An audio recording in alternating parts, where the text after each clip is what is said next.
লয় কাসমিয়া, এটা হলো কসমের ওয়া। কিসের ওয়া? আল্লাহ পাক কসম খাচ্ছেন, সময়ের কসম খাচ্ছে।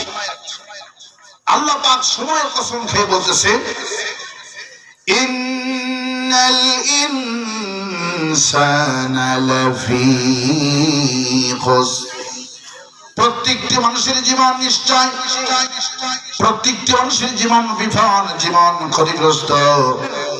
ওদের জন্য জীবন বিফল নয়, ইল্লাল্লাযীনা আমানু, ঈমান যারা এনেছে এদের জীবনটা ক্ষতিগ্রস্ত নয়।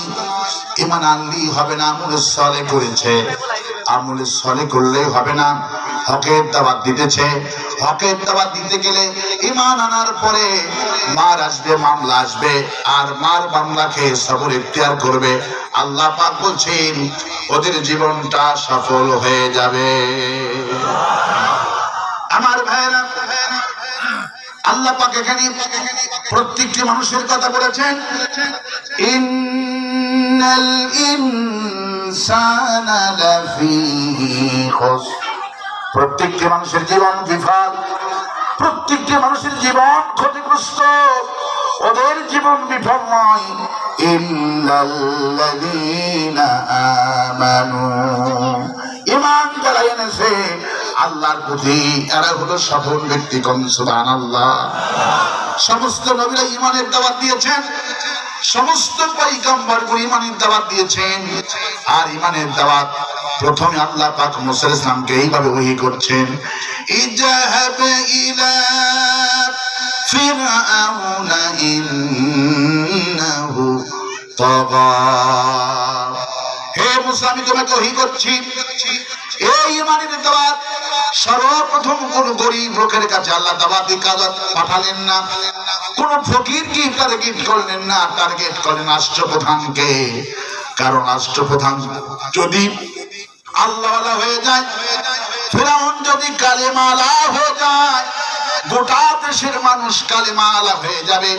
এই জন্য আল্লাহ পাক মুসাকে হুকুম করছেন, ইযহাব ইলা ফিরআউনা ইন্নাহু তাগা, হে মুসা এই কালেমার দাওয়াত দিয়ে ফিরআউনের কাছে যাও। কারণ ফিরআউন তাগুত হয়ে গেছে।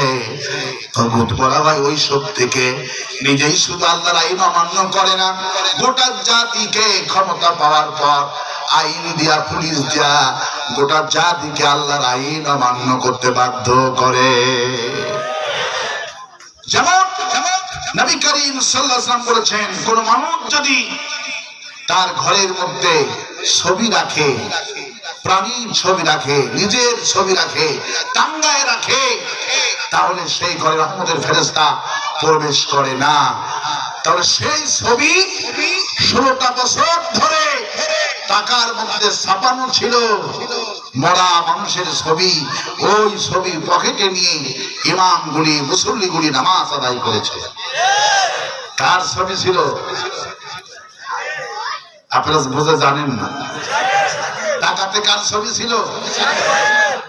শেখের, মুজিবুরের ছবি কার ছিল? তাহলে এই ছবি আপনার পক্ষে ছিল?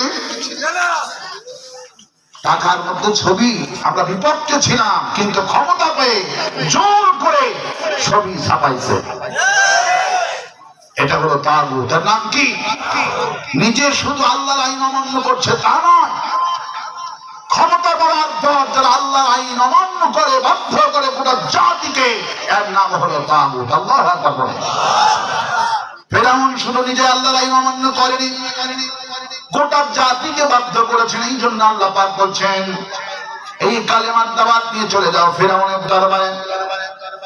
মুসা আলাইহিস সালাম আল্লাহর হুকুম পেয়ে চলে গেলেন ফিরআউনের দরবারে। যখন যে গেলেন, ফিরআউনের কাছে গোয়েন্দা বাহিনী রিপোর্ট করলো মুসা আলাইহিস সালাম আসতেছে। এই খবর পাইয়া 90টা দরজা আগে থেকেই নিরাপত্তার চাদর ঢেকে দিয়েছে। বেষ্টনীর পর বেষ্টনী, নিরাপত্তার পর নিরাপত্তা। কলজার মধ্যে ভয়, না জানি কোন ফাঁকে মুসা এসে পড়ে। সুবহানাল্লাহ বলে। মূল দরজায় মুসা আলাইহিস সালাম চলে গেলেন।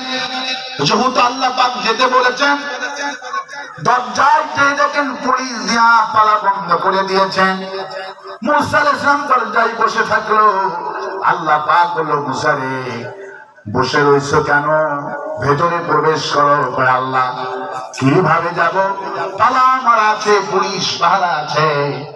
আল্লাহ পাক বলে, মুসা রে ভয় পেও না। তোমার ডান হাতে কি?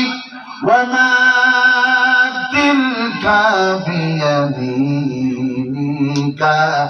ইয়া মুসা। মুসা তোমার হাতে কি? লাঠি। লাঠি মারো। মুসা আলাইহিস সালাম বাড়ি মারলেন। একটা বাড়ির ধাক্কায় এক নয় দুই নয় 90টি দরজা আল্লাহ খুলে দিয়ে দিলে। পুলিশগুলি ভয়তে কাঁপতেছে। দেখে মুসা আলাইহিস সালামের মাথার থেকে ধোঁয়া উঠতেছে। আল্লাহু আকবার। রাসূল সাল্লাল্লাহু আলাইহি ওয়াসাল্লাম বললেন, মুসা আলাইহিস সালাম যখন রাগ করতেন মাথা দিয়ে ধোঁয়া উঠত। আল্লাহু আকবার। আবার যখন ভাই সিরিয়াস রাগ করতো মাথাতে পাখি পড়া থাকতো। কোকড়া কোকড়া চুল মাথায় ছিল। এই কোকড়া কোকড়া চুলগুলি পাখি ভেদ করে আলিফের মতো খাড়া হয়ে যেত। পুলিশ যখন দেখছে মাথা দিয়ে ধোঁয়া ওড়ে, মুখে ইল্লাল্লাহ জিকির আছে, পুলিশগুলি ভয় পেয়ে গেছেন। এবার মূল ফটকে চলে গেলেন। ফেরাউন 990 জন পার্লামেন্ট সদস্য নিয়ে যেখানে বসে আছেন, যেখানে অধিবেশন চলছে। মুসা আলাইহিস সালাম মূল ফটকে চলে গিয়ে একটা জিকির করলেন, লা ইলাহা ইল্লাল্লাহ।